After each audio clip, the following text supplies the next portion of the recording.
Yep. Okay.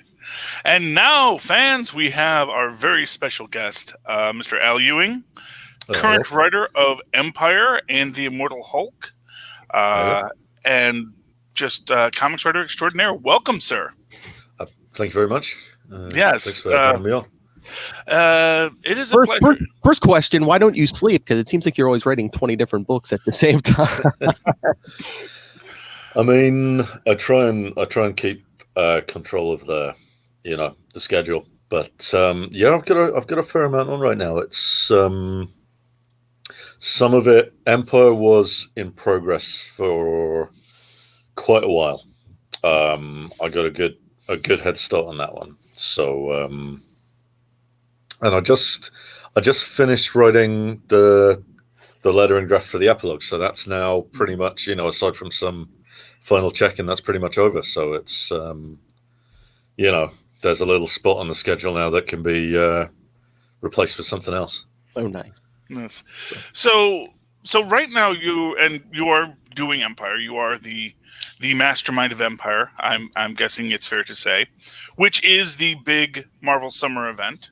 At least I don't know if it was intended to be that, but that's where it is now. Yeah, at the minute. Yes, and one thing I'm always curious about is how that gig comes about. How when you're, do you come to Marvel and say, "Hey, I've got this great idea," and then they say that sounds great, and then they build it into an event? Do they say we want to do another big event? Anyone have any ideas? And you say, "Well, I'm thinking about this thing with the Kree and the Skrull." So what's the process? How do you get that off the ground, and how do you get to be put in charge of it? I've seen it happen both those ways, but like in this case, I basically got an email saying that they were interested in doing an Avengers Fantastic Four crossover, and did I have room on my plate to do the Avengers side of it? And because Dan was obviously very interested in doing the Fantastic Four side of it, and that was kind of off the back of the Avengers work I've done in the past, I guess. Yeah. And then that's sort of the ideas we came up with.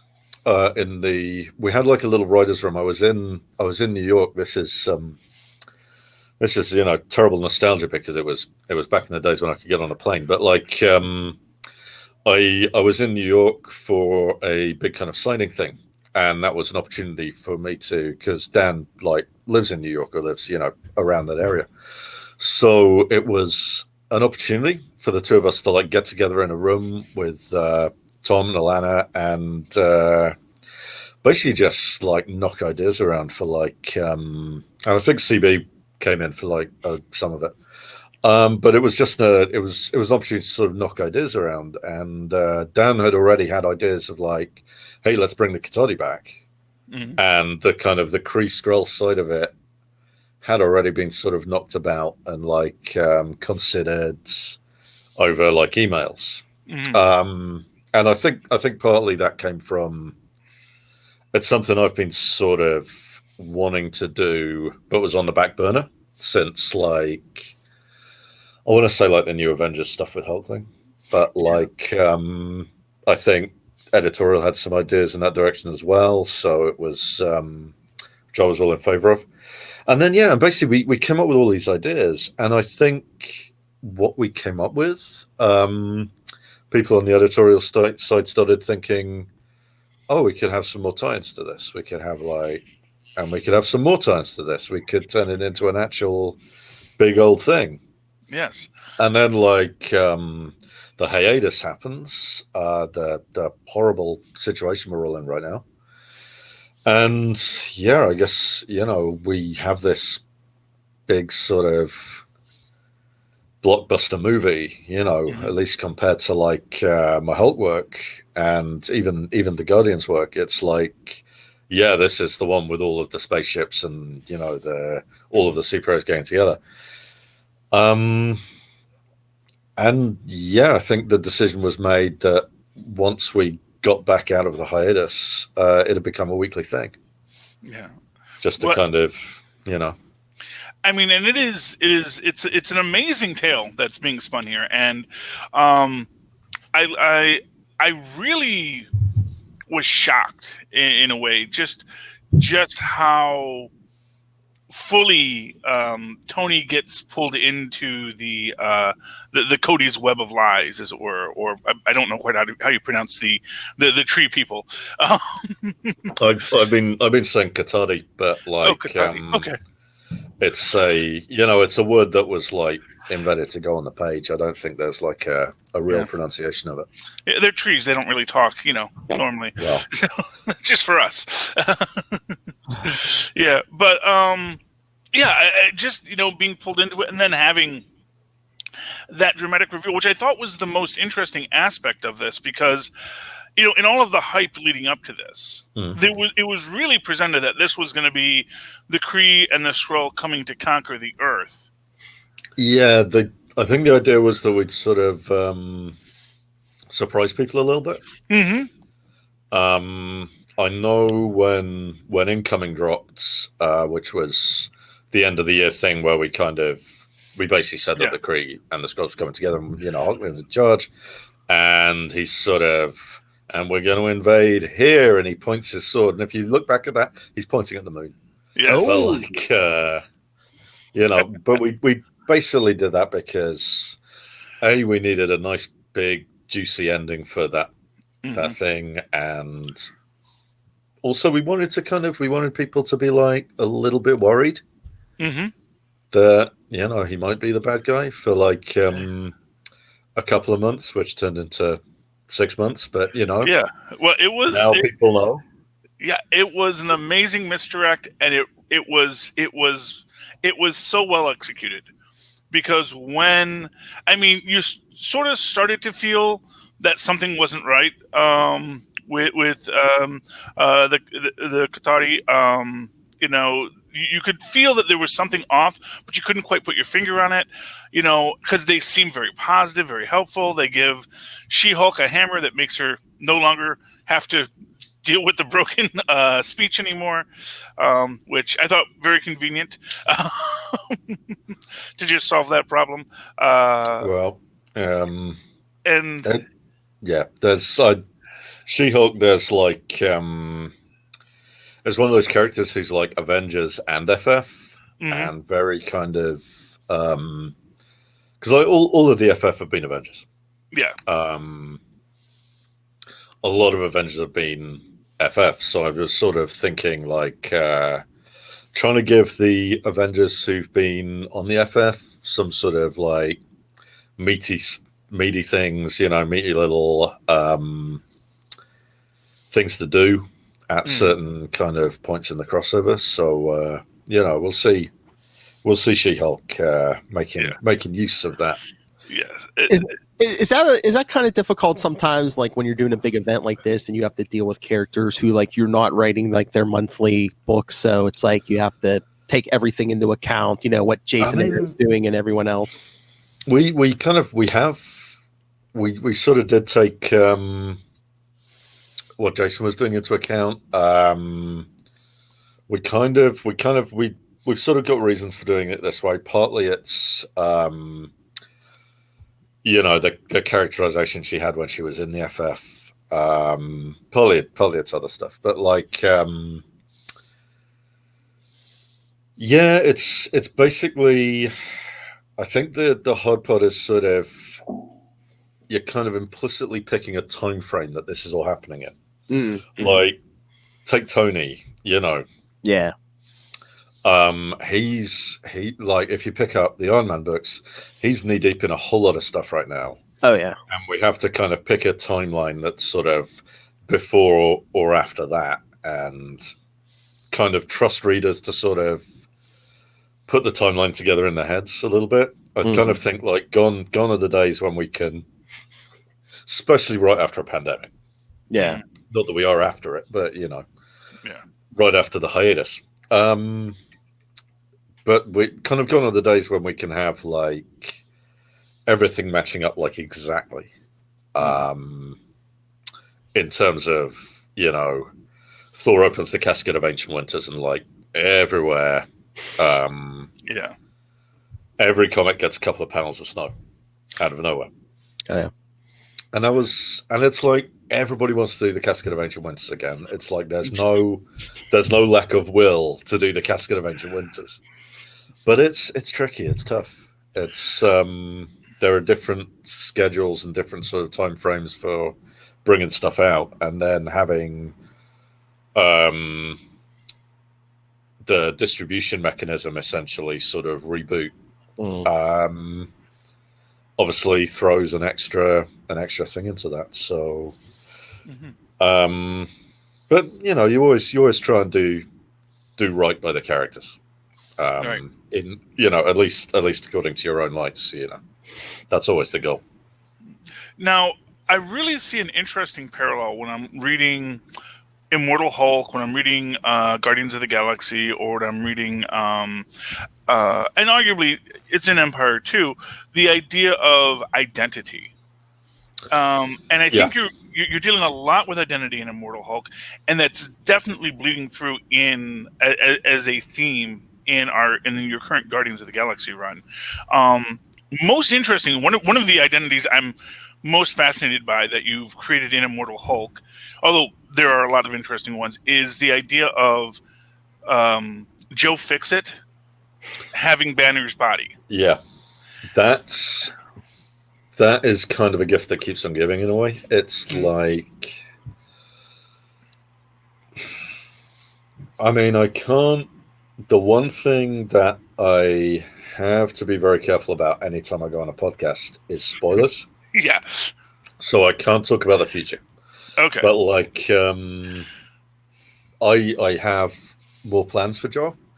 Yeah. I have more plans to look at that and sort of. But yeah, I think originally it just came to me that it would be an interesting thing to do, to kind of have like, what happens when, because we'd sort of set up a thing where and it was a thing we sort of stuck with for a while, and then we started poking holes in it, which was like the Hulk can only come out at night.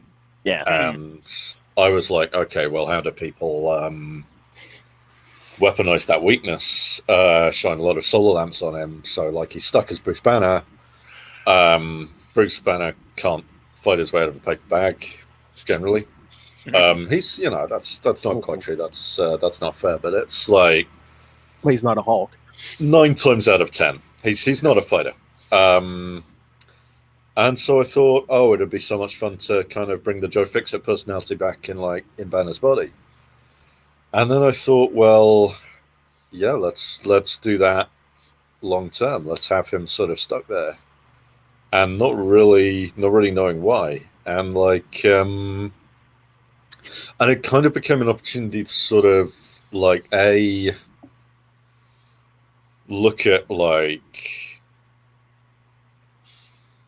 there's sort of 2 factors at play. There's Joe is trapped in somebody else's body and he doesn't like it. That's factor 1. And the other one is Joe can go out in the sun now. Mm-hmm. And the more time he's out in the sun, the nicer he gets, which is I don't think we've said that out loud sort of on the page, but he's definitely mellowing. And you can and that's sort of a journey that once we started, I got really interested in. So yeah, it's one of those things that none of that was in the original pitch. If you go back and look at the original pitch, which I don't know, I've talked about maybe in the last trade or something, we'll pop that in there just as almost as a fun thing, because I think I laid out a huge bunch of stuff. Pretty much all of it has now been I've gone against it. I've just not done any of it. There's a line in there which is I think I was no, and I'm going to make it really clear, the Hulk's never going to kill anybody. And in issue 8, he eats a guy. It's just So, and there's a lot of stuff in there that I go back and look at it now, and it's just like, okay, it's become a completely different thing. Is that like a big piece of advice you would give like an up and coming writer? It's like, make a plan in the beginning, but then don't be afraid to stray from the plan somewhat. That's a good way of putting it. I try never to be kind of beholden to plans. I do have an ending in mind. I know what the end of the run is. I know like the big thing that happens in the last issue. And that's like, I think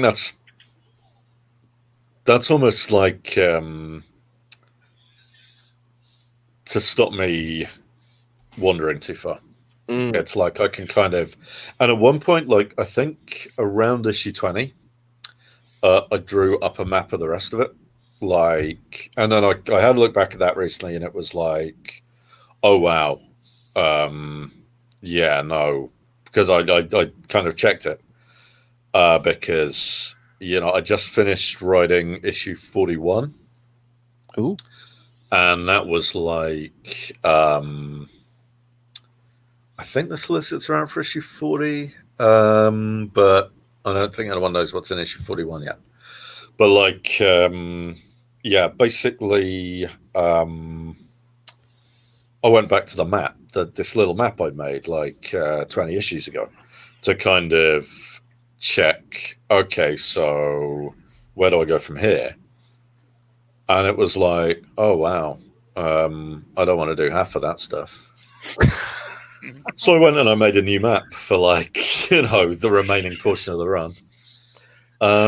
So when you get into these stories, to like the characters, I mean, people, it's like, I don't know if it's like a day, but do the characters kind of take on like a life of their own? They kind of direct themselves almost. Yeah. It's like you kind of.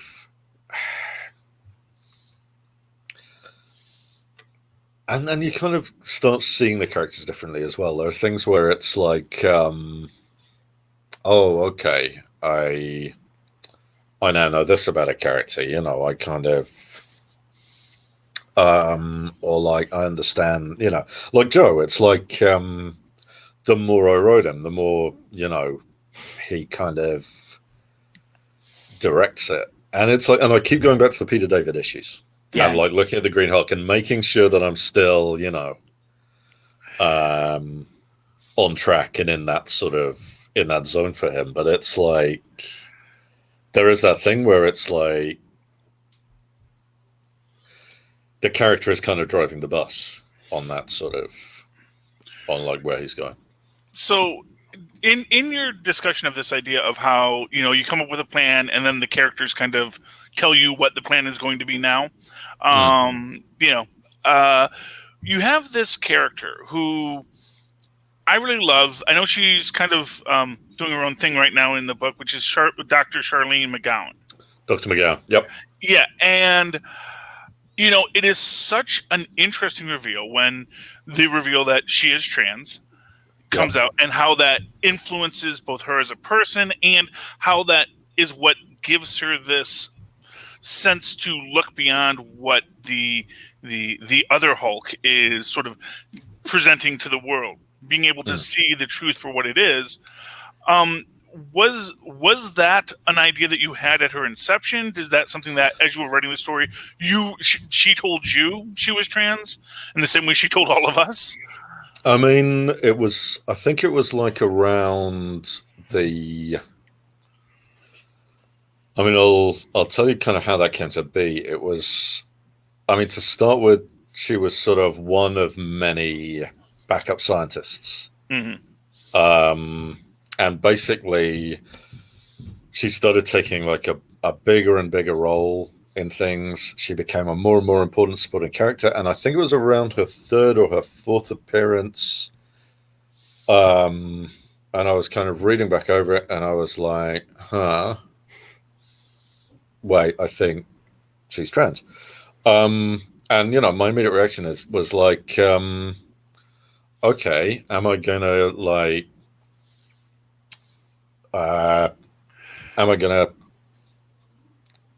piss a lot of trans friends off if I go barreling into this with both feet, which was when I got onto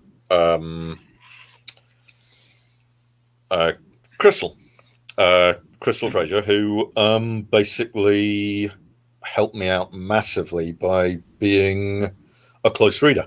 There were about 3 issues which were like, and I mean, I kind of gave her like, because there was an element of like making, deciding that I should do this, and like, and a lot of second guessing myself about it, because I don't want to screw up. That's like one of my big motivations with a lot of stuff I write, is I really don't want to screw up.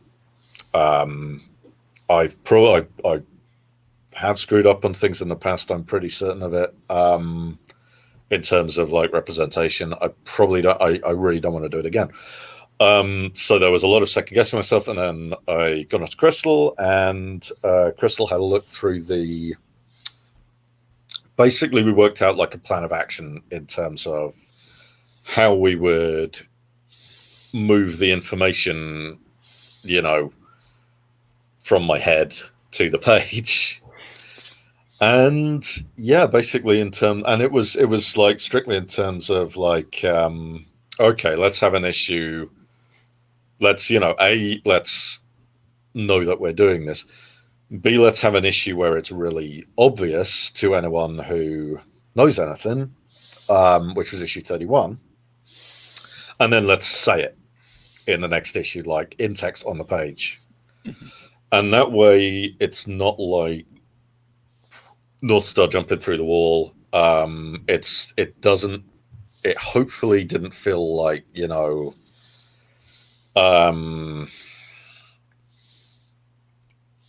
not a real thing. I'm trying to put it into words that don't like parrot like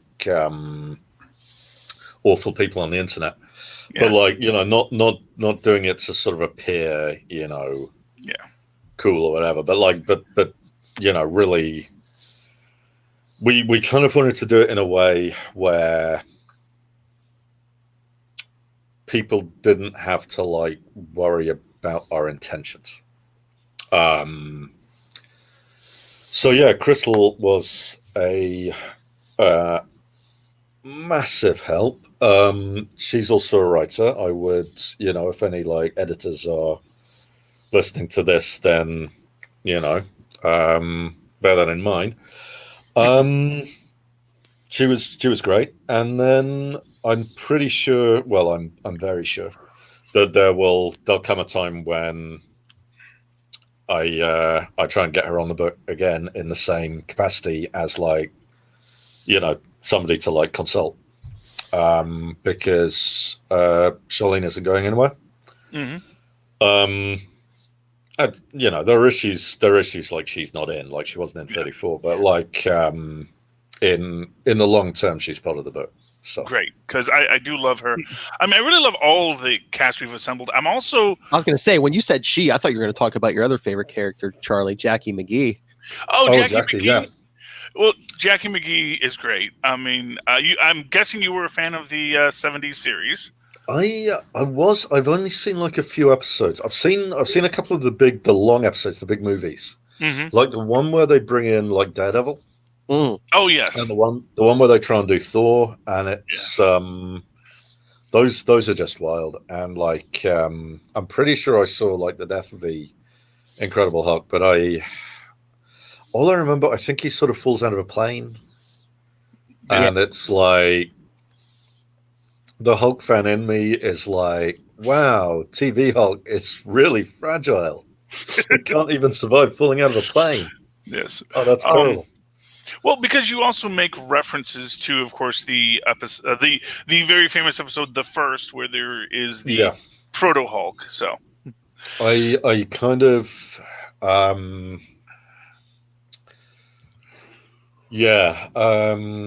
well, I think you and I, Al, are like close to the same age. I think you're like a year older than me. Like I kind of get like flashes of it when it was first on, but I didn't remember much. But I know there was like a TV station here that like replayed them when I was like in middle school, so that's how I kind of like remember it all now. But yeah, Yeah.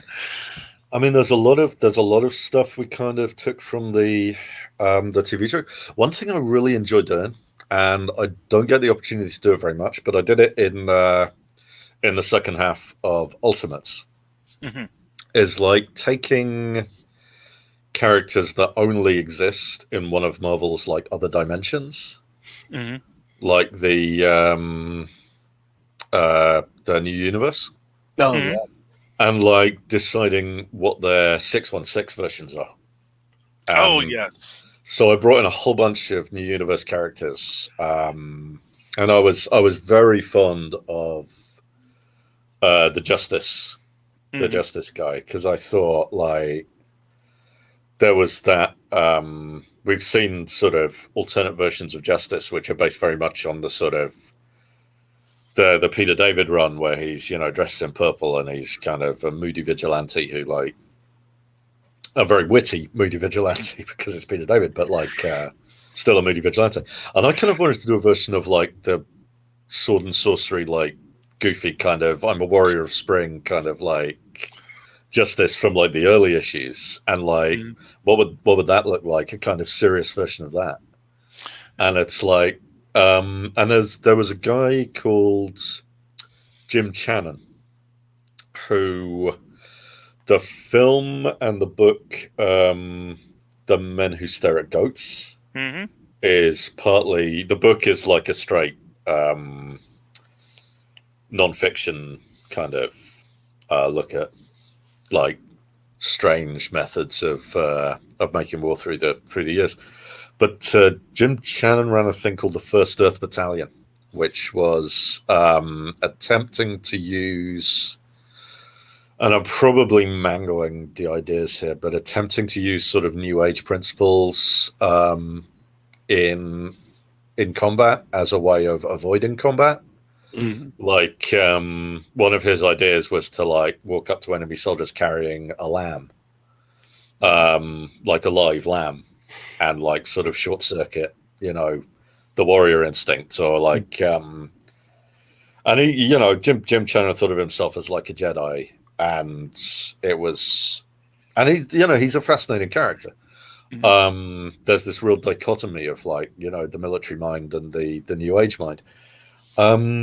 And yeah, that was where I've just realized I spent like 6 minutes babbling on about an incredibly minor character from a book that no longer exists. Hey, we got but it was, honestly, I will tell you this: the Ultimates was definitely one of my favorite books when it was out.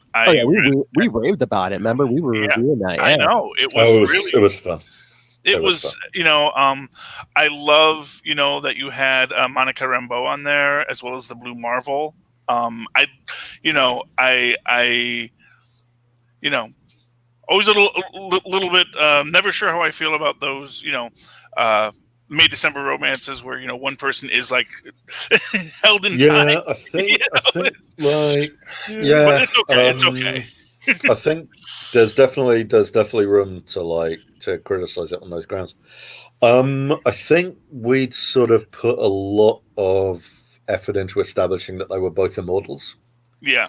Yes. And also I was definitely writing Monica as 40 years old. I sometimes have to remember that like the characters are officially significantly younger than like than they actually are. Yes, because it's like I always think of like novel superheroes as all like in their late 30s. I think the whole Bruce Banner Jackie McGee thing, it only really works if like Bruce is in his late 30s, because Jackie's like, you know, 25 at least. Yeah. But it's like timeline wise, I don't know, but like opinions differ greatly on this, and some people are of the opinion that like, no, it doesn't really matter, you know, what age they are. They can be they can feel a certain age, and that's fine, and we don't have to get into it. And like other people are like, no, Franklin is the barometer here, and he hasn't aged a day in 40 years. So like up until recently. So like, yes. So everybody's got their own ideas here. But personally, I kind of, ever since I saw Robert Downey Jr., I have a lot of trouble picturing Tony as like younger than 35 at the lowest. Yeah. I actually loved, because you actually give in the Ultimates a theory of Marvel time, with the idea of things being brought forward in time, which of course the people would say, that's impossible. I'd know what my own past was, but it just seemed like such a brilliant way to approach it, to really suggest how time may not flow the same for everyone in the universe. Which I mean, that was kind of in the pitch. I mean, I think I got, I don't know, there was like a GIF, or there was a GIF doing the rounds of like around that time of like planets. Mm-hmm. No, it was like a sun moving through space, and it was like a kind of like an illustration that like the sun also moves. It's not like fixed in space, but like a sun moving through space with all these planets like swirling around it. Mm-hmm. And I think you can probably find that on YouTube now. It was from some astrology program, but like I remember seeing that and going like, oh wow, that's Marvel time. And I had to kind of like I had to kind of like put that in. It became like really important to put that into like the Ultimates.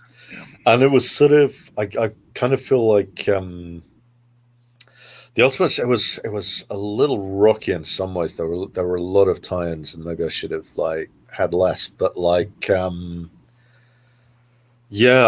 think I've kind of got better since then at sort of being a little more willing to kind of impose myself on the cosmic structure of the fictional universe. Yeah, well, I mean, to me, that is Marvel time. That is all it. That is the codification of it, and I will happily hold that book up to any nerd and say, "This is canon. It's in the book." I mean, I'm sure Marvel, they were probably excited if they were like, "Oh, can you actually, come up with a formula that explains everyone's aging? That'll satisfy all these fanboys." No, please do. I mean, there've been many attempts. I think that same month that hit the stand, there was, I think there was that short kind of, it was sort of like a, I think it was called Worst X-Men Ever. I forget who did that, but I remember there was an explanation for Marvel time in it, and that, and of course, people have been like looking at Franklin. Yes. Side-eyeing Franklin for like years and years and years. And it's like, oh, what's Franklin been doing with his ultimate power? Franklin, who stayed a child since like the day, he like aged rapidly to like 5 and then stuck. When was the last time? I feel like he was born and then he was a baby for a bit. Yeah. He was a baby and then for he was a a toddler. And then he froze. I remember him, God, the beautiful Fantastic Four versus X-Men. Was that Bogdanov? I think that was Bogdanov. But like beautiful art throughout, but also Franklin looks like a 2-year-old boy. Or like, he's got this big head. It's like he looks like a realistic like 5-year-old or however old he is. He doesn't look like and yeah, it's like that might have set it in stone for a while. Yeah. There's a lot of Franklin theories out there. Franklin is a very interesting character to say the least.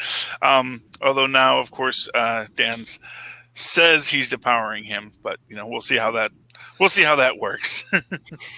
I mean, that's kind of unless something's coming in Empire. Well, I mean, what is coming in Empire is like Franklin left the main series on a kind of like I almost think of it as like a parabolic arc through like the tie-ins, and he left in the first issue. He's gonna return in the last. So it might be worth, if you've got a little spare in your budget. It is worth picking up those FF tie-ins. Yes, absolutely. So they're on my pull list. But yeah, because he's I know in the first FF tie-in that came out, yeah, he's like bringing together that 90s Fantastic Four. So it looks like next issue Immortal Hulk's a part of that. So like, do you get to throw in notes there? He's generally when people want to put the Hulk in these days, 9 times out of 10, I get to hear about it, and I can sort of offer some notes. Okay. Like there's a I'm trying to remember if this has been solicited. He's coming up in something.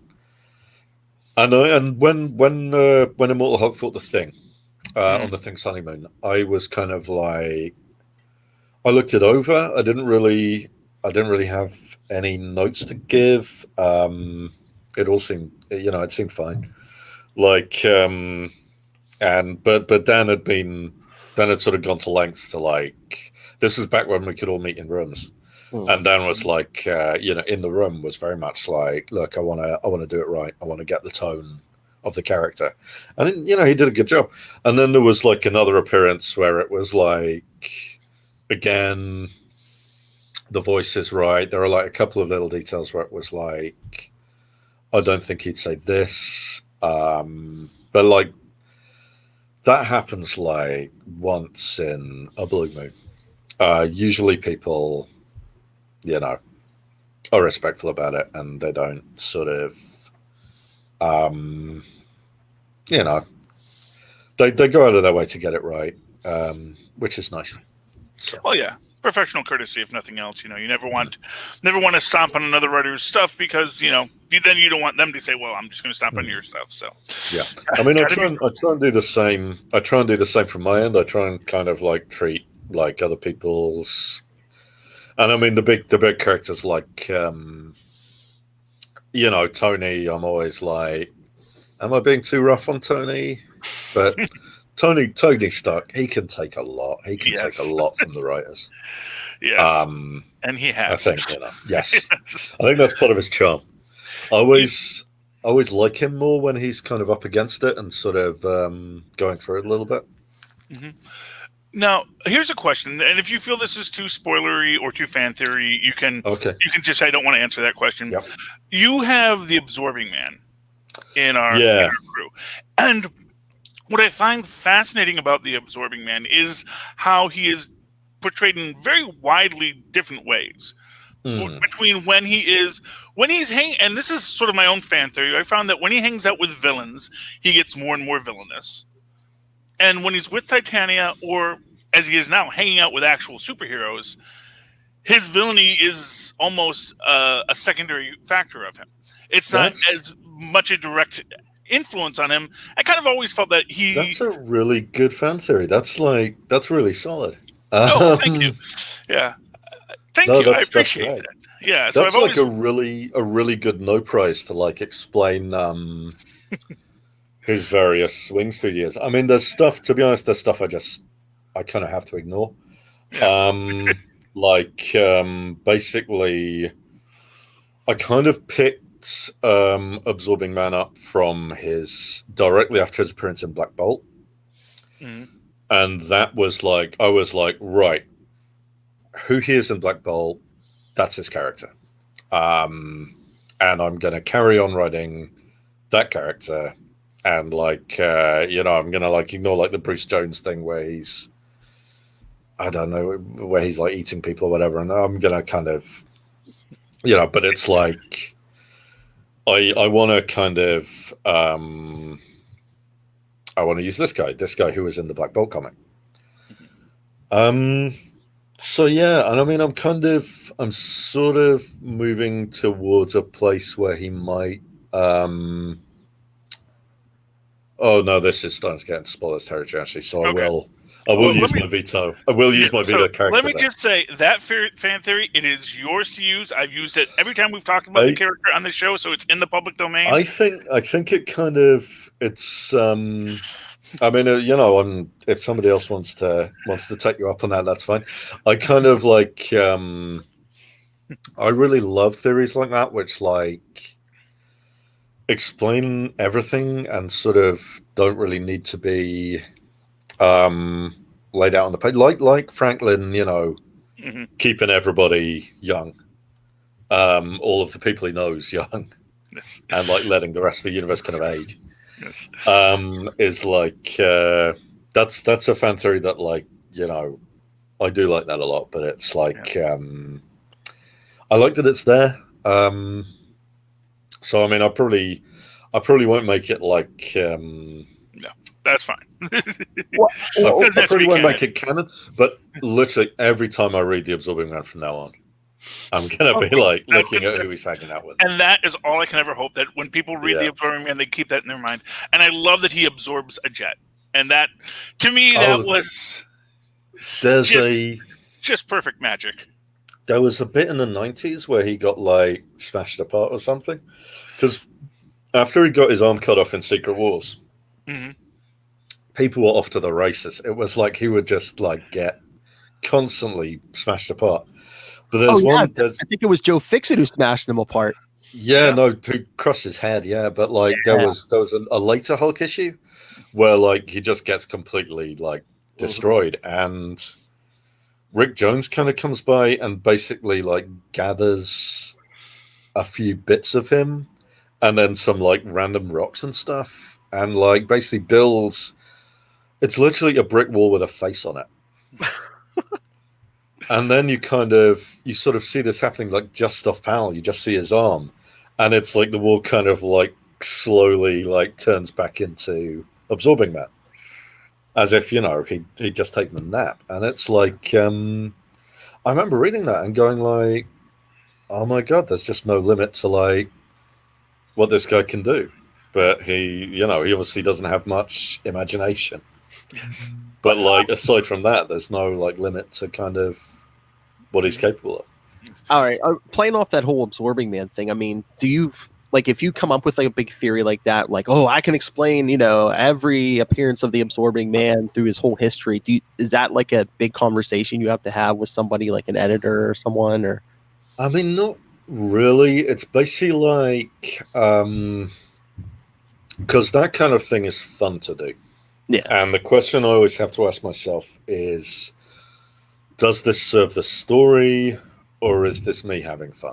Because like if I'm just noodling for like 20 pages, that's like a waste of somebody's dollars. Whereas that leader issue, which was exactly that, it was that exactly, and I kind of planned it that way. I was going to be like, yeah, look, let's do the leader. Let's do that thing where that we did for those 10 bonus pages in No Surrender, where we which I think was reprinted in the first Hulk trade, where we kind of went through Bruce's life and just say, oh yeah, he's been dying all these times. Let's do that for the leader. So I went back and I read like every leader story I could get my hands on. Like I spent all weekend reading about the leader. And it's like when you do like a read through like that, there is so much stuff that like fits in. It's like numerology, like when you start looking for the number 23 everywhere, and you find it in a bunch of places. It's like, and I was like looking for like, okay, how do I put this like, what about this time? What about this when he came back from the dead? What about this thing when he lost all his powers? What was the thing I wanted to kind of do with that? I wanted to do that for two reasons. One, I wanted to just see the green door in there. Mm-hmm. And two, I feel like if every appearance of the leader has been like at least in the back of his mind, he's had this like ongoing experiment he's been running. It's like, even if it's not like his first priority, it's like in the back of his mind. That makes him scarier. Because I feel like there are villains who kind of get to this place where they're teetering right on the edge of sort of turning up and okay, there's a certain class of bad guy, and I would put the Absorbing Man was in there for a while, and I would I'd put maybe the Wrecker and the Wrecking Crew in there as well. But there's a certain class of bad guy whose job is to turn up in the opening act and get their heads handed to them in a couple of pages by the hero of the book or the hero team of the book as like a day in the life thing while they talk about setting up the real plot. And once you're on that roster, it's really hard to get off it. And I think the leader was on that roster. He was somebody who was like a hair's breadth away from like turning up in like the kind of the first 5 pages of, I don't know, D-Man or as like a kind of, yeah. Well, this is what D-Man does with his day. But, what about his personal life? It's like, I don't know. I mean, I'm trying to kind of, or like, we're huge fans of D-Man here, so I mean, I love D-Man, but just on one of our other shows, his whole origins. So picking him out of a hat, literally out of a hat, is like. But I mean, the trope. It's like just establishing a hero as having a busy life. I did it myself. I did it in the first issue of Valkyrie with like. I have villains that I have put aside for the purpose of being running jokes, like. And I love them, but like I don't feel any guilt about like putting Blue Streak in that position because he's never getting out of that position. He's never going to be the guy who goes like who's on the phone to the UN going like, "Give me $1 billion, or I'll skate at you." It's like he's Blue Streak. I feel like that's what he's for, but it kind of like I feel like there are villains who are sort of. I don't mind villains turning good. Villains turning incompetent is like it's really hard to get them back from that. And I was a little worried about the leader because he's not had a good time of it over the years. Yes. He's been kind of douchey over the years, and I wanted to make him dangerous again. I think you have more than succeeded. I think you have made him really upped his level on that cosmic scheme of villainy in the Marvel universe right now. At this point, I have to give big props to Joe Bennett, because his designs. I mean, when I was talking about like using the leader, this was back like it would have been around like while I was planning out like the second half, so it would have been around issue 20, and I think. I'm pretty sure I said to him we should use the leader. There are a whole bunch of villains that you were like, can we use this one?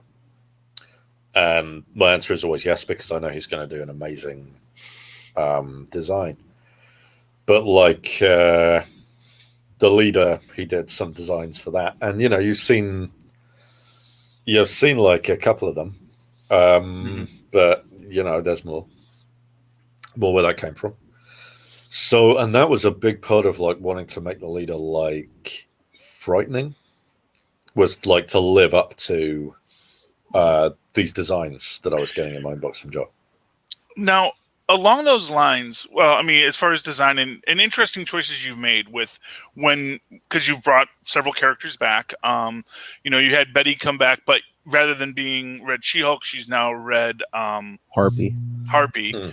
And then one thing I find most interesting is that you brought Rick Jones back as, and I don't want to use this in the wrong way, but he almost is like in a Dr. Manhattan kind of state, it just seems, where he just seems like he's just hovering there, and he clearly has a wide range of power sets, but I don't know what they are yet, and I'm just waiting to find out.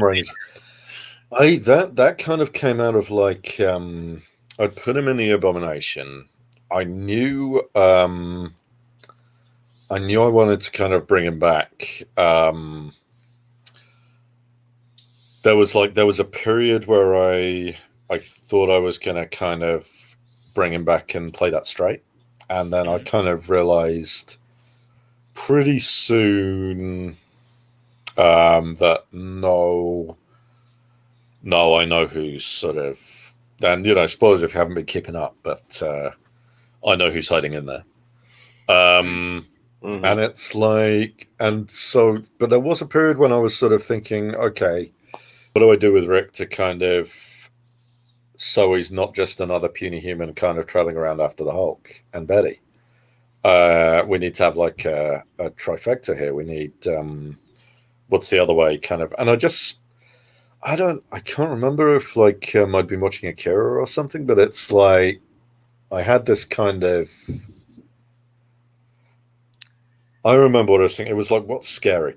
Because it's like the Betty, I'd been like, okay, with Betty, it was like, I want to do Red She-Hulk again, but I've got really fascinated by the Harpy because I'd been just finished rereading all the old Harpy issues, and those are just nightmare fuel. Like, she's got these gigantic bird feet, which are just like huge, and they're just, it's just such a weird and incongruous design. And like those first Harpy appearances, they literally read like, somebody's dream diary has just been like, and I was kind of reading this going like, oh my God, somebody just put it all out on the page there. Like, but there's something so much more kind of uncanny and eerie about that. I will circle back to Rick, but it's like, so we did this thing where like I basically said to Joe, okay, Red She-Hulk, but she's got claws and wings and bird feet. And Joe comes back with this like Junji Ito thing, which is just like, the jaw and oh my God. And that kind of like, again, influenced how I wrote her. And like what sort of, when I kind of got her voice and like, but I was thinking, okay, so we've got like, the Hulk is obviously, the big sort of strong Gamma. We've got the Harpy as this more sort of monstrous, like mythology monster. What's like, what's the third point on that triangle? What's the kind of like, and it's like, yeah, let's go very sci-fi with it. Let's have that sort of, somebody this, because Joe was drawing Rick's corpse in the bathtub as looking very sort of emaciated, and I think I was going like, yeah, that, but sort of hovering in the air with, eyes and mouth glowing and going like, argh, and just like waves of gamma radiation coming off him, and like, that's going to look horrible. And then, yeah, we kind of like, I sort of played around with like, yeah, we had a long run where people assumed that, Rick was in there, and it was a lot of fun, but like, we're right on the point of a spoiler. Okay. So I'll stop there regarding Rick, but yeah.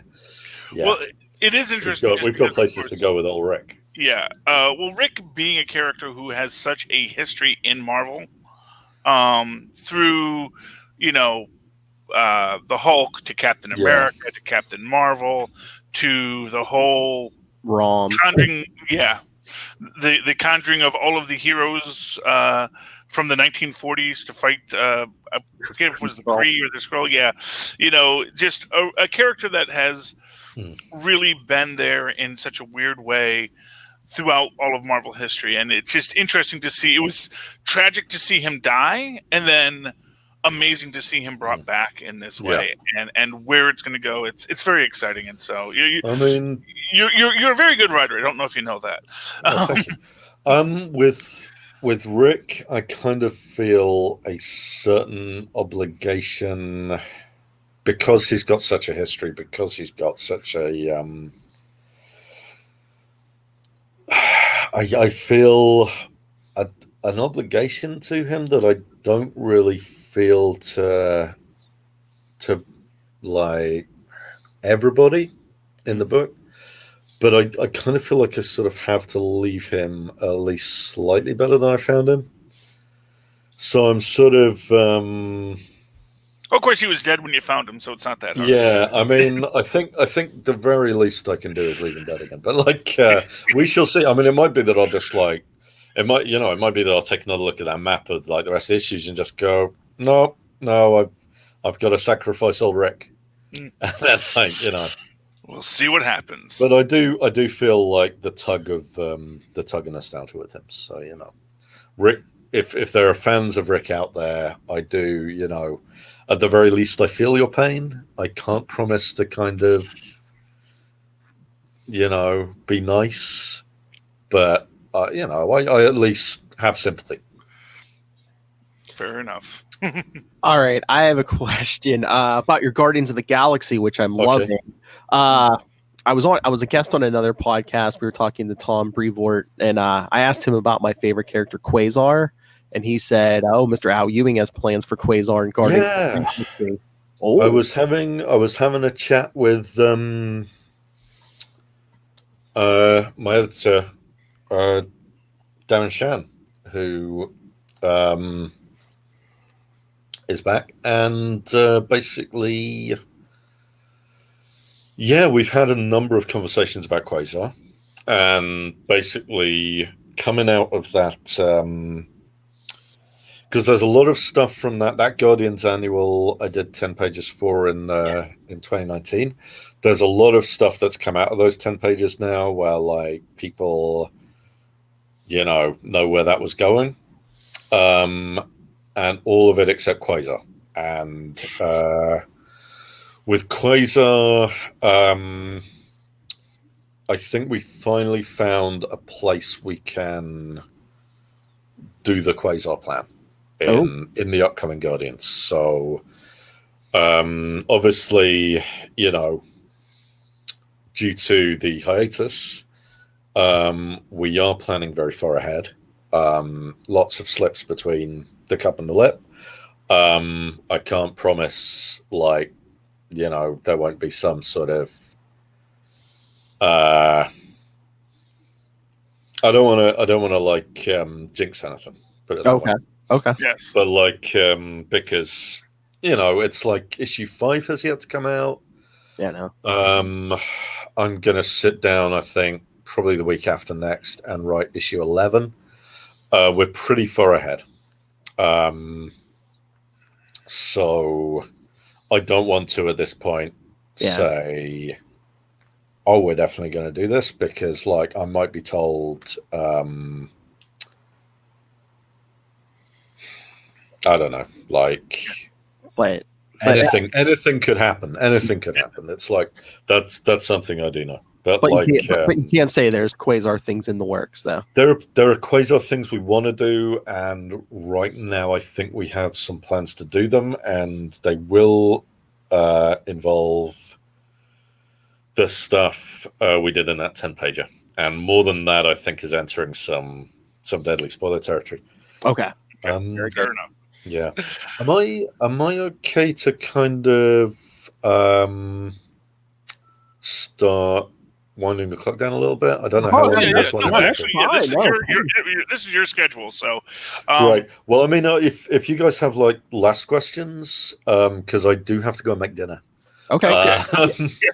The Quasar one was fine. So Charlie, last question. Honestly, my last question was the Rick Jones one. So you have been a pleasure, and one more for the road, or okay. Like a goofy one. Oh, geez, a goofy one. Oh, well, there is one that I did have, which was, you had, I believe it was Crawl, was the scroll world based off of the Archie, and you just blew it up. You blew it all up, man. How does that feel? I know they say kill your darlings, but great. It's a little reductive. It's a little it's a big coin to spend, and I think we spent it on some interesting moments and some good moments. It is a little destructive, so I kind of made the point that like a whole bunch of those scrolls got out. Mm-hmm. I mentioned like a slew of like the big names among scrolls that imitate Earthlings. And so I didn't want to just kind of do a thing where like I just, because I do love it. It was a kind of, you know, each man kills the things he loves kind of thing. But like I also wanted to kind of have a seed so that concept could be regrown. So like, you know, one day in the future the FF can go to like a Skrull gangster planet and it's like, yeah, we're starting a new one, and you know, what do you think? Here's our arena. And it's like and I mean that might be something I do myself just to make sure it gets done, because it is, I did want to kind of like in that 10-pager, and I knew I'd use that beat in later things. But I did want to kind of like push that, do that like slightly nasty thing of like destroying something beautiful. Mm-hmm. For, you know, for the sake of the drama. But I didn't want to like destroy it entirely. So there are like refugees from the Skrull gangster planets and the Riverdale planet and the and you know, I even mentioned a Roman planet, which I don't think we ever saw, but you know, it was there. Yeah, I caught that. There are people who are like, so there are Skrulls out there who are like, okay, we want to do this again. So you know, there's it's not forever. I don't think, you know, Krull, the galaxy might be gone, but the Krullian Skrulls will live on. Beautiful. A percentage of them.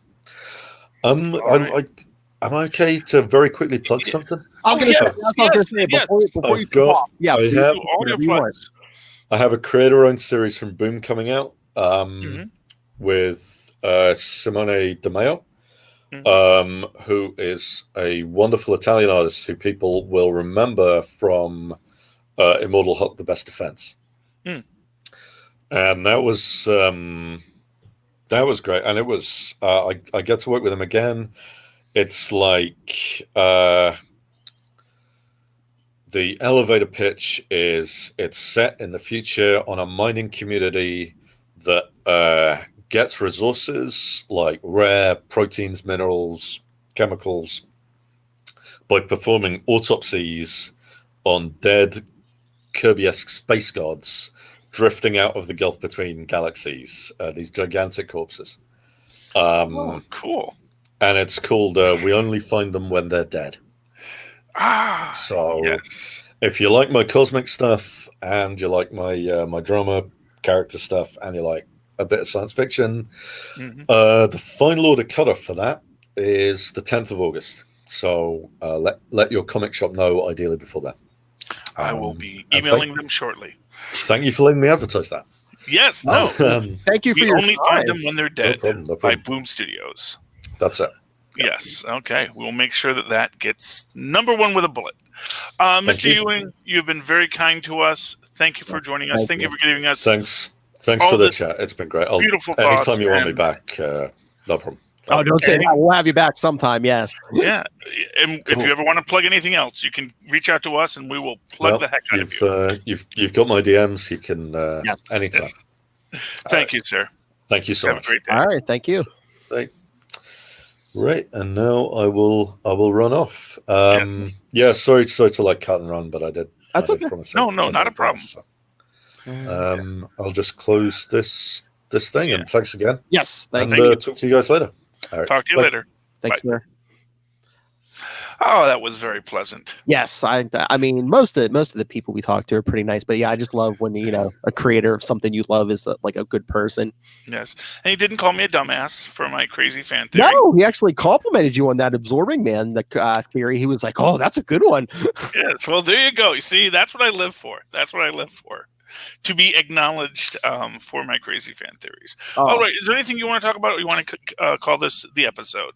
I think that's good for this episode. Yeah. Yes, this was great. And Philip, actually, before we get to that, Philip, People may have been listening to this on substandard headphones, and they really, really should not do that.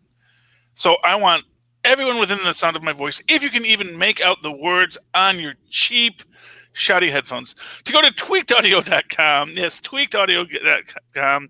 That's TWEAK. Is it EE or EA? I don't know. Tweakedaudio.com. Figure it out. Find really high quality headphones to listen to these great podcasts on.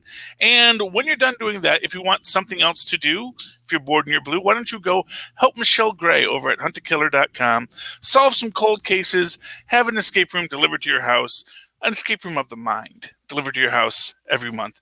And of course, if none of that interests you, just go down to the show notes, find that Amazon link, click on that, go to Amazon, buy anything you want. I don't care. It doesn't matter to me. Buy whatever you want. It helps us. Costs you nothing. And while you're there, check out Pod Life, the book. The book by Southgate Media artists trying to explain what it is podcasting is all about.